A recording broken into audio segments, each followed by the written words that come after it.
Baik, bismillahirrahmanirrahim. Assalamualaikum warahmatullahi wabarakatuh. Puji syukur atas kehadirat Allah Subhanahu wa taala, karena berkatnya lah kami bisa membuat video untuk memenuhi tugas akhir dari mata kuliah Etika Profesi dan Bisnis. Perkenalkan anggota kelompok kami. Yang pertama, saya atas nama Surahman dengan akhiran NIM 140. Dan saya Andi Suryana dengan akhiran NIM 092. Dan saya Siti Rahmadani Wahab dengan akhiran NIM 014. Baik, pada video kali ini kelompok kami akan membawakan kajian mengenai etika dalam e-commerce, menyoal perlindungan data pribadi konsumen di tengah pesatnya bisnis digital pada tahun 2025 sampai 2026. Baik, untuk pada bagian saya akan membahas tentang latar belakang isu. Sebagaimana kita ketahui bersama, e-commerce di Indonesia tumbuh sangat pesat. Nilai transaksinya diproyeksi menembus kisaran 100 miliar dolar Amerika pada tahun 2026. Dengan jumlah pengguna aktif yang terus bertambah setiap tahunnya, platform seperti Shopee, Tokopedia, Lazada, hingga TikTok Shop kini menjadi bagian dari keseharian masyarakat, mulai dari kota besar sampai daerah tingkat 2 dan 3.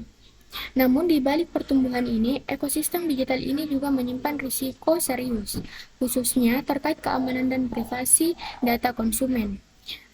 Kita masih ingat kasus kebocoran 91 juta akun Tokopedia dan 13 juta akun Bukalapak pada tahun 2020. Yang kemudian disusul kasus kebocoran data IndiHome sebanyak 279 juta pada tahun 2024. Yang menarik, meskipun pemerintah telah mengesahkan Undang-Undang Nomor 27 tahun 2022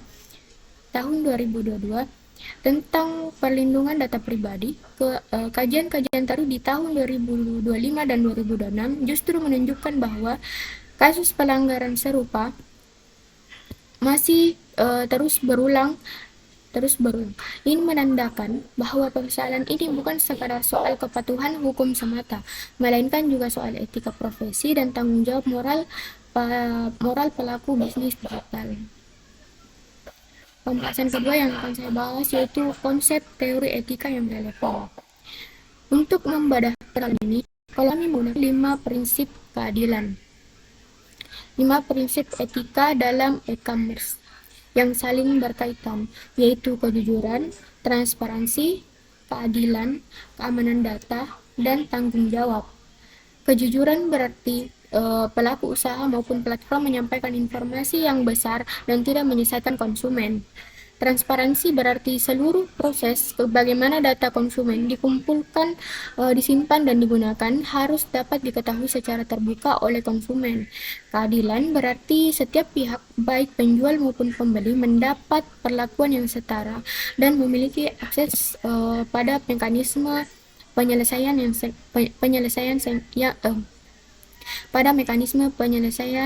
sengketa yang adil. Prinsip keempat, keamanan data menjadi sangat relevan dengan isu yang kami angkat. Prinsip ini menuntut platform digital untuk melindungi data pribadi penggunaannya dari akses yang tidak sah, menggunakan sistem keamanan yang memadai, serta tidak menyalahgunakan data untuk kepentingan di luar transaksi. Dan yang terakhir, tanggung jawab, yaitu dia menanggung konsekuensi ketika terjadi masalah, termasuk memberi penanganan yang cepat dan solutif bagi konsumen yang dirugikan. Dalam perspektif etika bisnis Islam, kelima prinsip ini sejalan dengan nilai siddiq atau kejujuran, amanah atau dapat dipercaya, serta larangan terhadap gharar, yakni ketidakjelasan yang merugikan salah satu pihak dalam transaksi. Ketika data konsumen bocor atau disalahgunakan, ini bukan hanya pelanggaran positif, tetapi juga bentuk peningkaran terhadap amanah yang seharusnya dijaga oleh pelaku usaha. Cukup sekian dari saya serahkan ke teman kelompok yang lain. Baik, selanjutnya saya Siti Rahmadani Wahab akan memaparkan gambaran kasus aktual yang menjadi sorotan. Jadi salah satu kasus yang paling relevan adalah kebocoran data penggunaan IndiHome yang mencapai 279 juta data pada tahun 2024, yang dampak dan kajiannya masih terus berkembang hingga tahun 2025 dan 2026. Kajian Halisa dan rekan-rekan pada tahun 2025 menunjukkan bahwa kasus ini mencerminkan pelanggaran multidimensional terhadap prinsip tanggung jawab dalam pengelolaan data pelanggan. Tidak hanya itu, riset terbaru dari Siddiq Fatir Rahman dan Evi Nurmiati yang terbit tahun 2026 yang mengungkap bahwa meskipun Undang-Undang Perlindungan Data Pribadi sudah berlaku sejak tahun 2022, kasus pelanggaran data pada platform e-commerce di Indonesia tetap berulang. Perlindungan ini menyoroti bahwa pendekatan hukum saja belum cukup tanpa diiringi kesadaran dan dimensi etika profesi teknologi informasi. Di sisi lain, studi kasus pada platform marketplace seperti Shopee yang dilakukan Magungson dan rekan-rekan pada tahun 2025 juga menemukan bahwa perlindungan hukum terhadap kebocoran data konsumen masih menghadapi tantangan serius, khususnya dalam hal implementasi dan penegakan aturan. Selain isu kebocoran data, konsumen juga masih menghadapi persoalan klasik seperti barang yang tidak sesuai deskripsi dan penyelesaian sengketa yang berlarut-larut. Bagaimana ditemukan dalam berbagai kajian terhadap keluhan konsumen di platform marketplace nasional. Selanjutnya itu bagian analisis berdasarkan teori. Jika kita analisis menggunakan 5 prinsip etika yang telah dijelaskan sebelumnya, kasus kebocoran data ini merupakan pelanggaran nyata terhadap prinsip keamanan data dan tanggung jawab.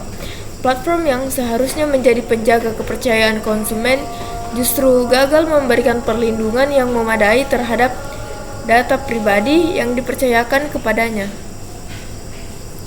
Pelanggaran ini juga mencerminkan adanya asimetri informasi yang makin dalam. Konsumen tidak pernah benar-benar tahu bagaimana data mereka dikelola di balik layar. Sementara platform meskipun memiliki kendali penuh atas informasi tersebut, ketimpangan inilah yang menjadi salah satu akar mengapa pelanggaran etika sulit dideteksi sebelum benar-benar terjadi kebocoran. Dari sisi faktor penyebab, setidaknya ada 3 hal yang bisa kita identifikasi. Pertama, orientasi bisnis yang lebih mengutamakan pertumbuhan pengguna dan kecepatan transaksi dibandingkan investasi pada keamanan sistem. Kedua, lemahnya pengawasan dan penegakan sanksi meskipun regulasi sudah tersedia. Dan ketiga, rendahnya literasi digital konsumen mengenai hak-hak mereka atas data pribadi. Ketiga faktor ini sangat menguatkan sehingga pelanggaran etika dalam pengelolaan data terus berulang dari tahun ke tahun. Mungkin itu saja dari saya kembalikan ke moderator. Baik, bismillahirrahmanirrahim. Terima kasih kepada Siti Rahmadani Wahab.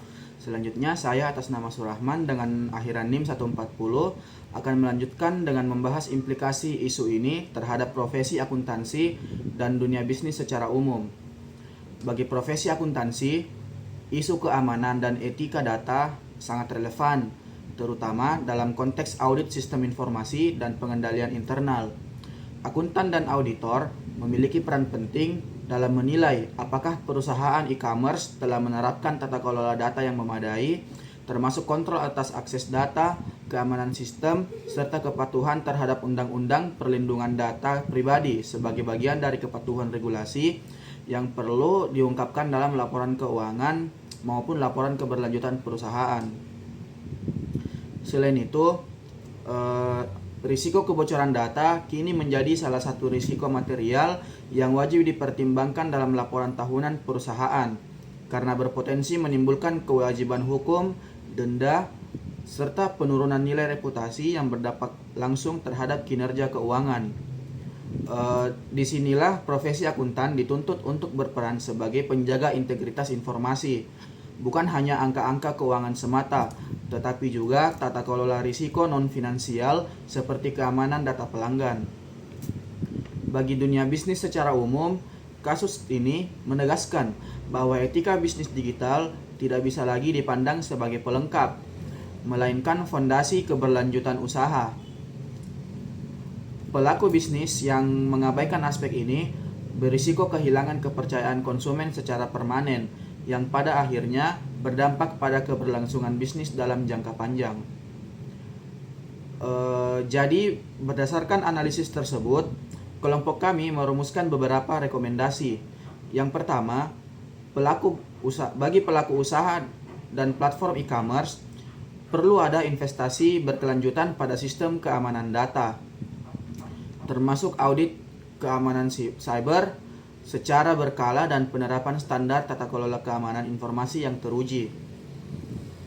Yang kedua, bagi profesi akuntansi dan audit perlu diperkuat kompetensi dalam audit sistem informasi dan tata kelola data, sehingga penilaian terhadap risiko non-finansial seperti keamanan data dapat menjadi bagian yang terintegrasi dalam proses audit. Yang ketiga, bagi regulator dan pemerintah, penegakan undang-undang perlindungan data pribadi perlu diperkuat melalui pengawasan yang lebih ketat serta sanksi yang benar-benar memberikan efek jera, bukan sekedar formalitas administratif. Dan yang keempat, bagi konsumen, penting untuk terus meningkatkan literasi digital, memahami hak atas data pribadi, serta lebih selektif dalam memilih platform yang memiliki rekam jejak keamanan data yang baik. Selanjutnya, sebagai penutup, dapat kami simpulkan bahwa etika dalam e-commerce, khususnya terkait perlindungan data pribadi konsumen, merupakan persoalan yang kompleks dan terus berkembang seiring pesatnya pertumbuhan bisnis digital di Indonesia.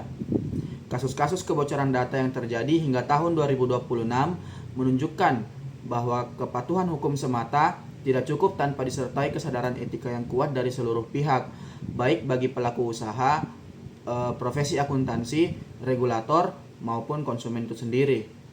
Kepercayaan adalah aset paling berharga dalam ekosistem digital, dan kepercayaan itu hanya bisa dijaga melalui konsistensi penerapan prinsip kejujuran, transparansi, keadilan, keamanan data, dan tanggung jawab dalam setiap lini bisnis. Demikian presentasi dari kami kelompok 8. Kami mohon maaf apabila ada kekurangan dalam penyampaian materi. Wassalamualaikum warahmatullahi wabarakatuh.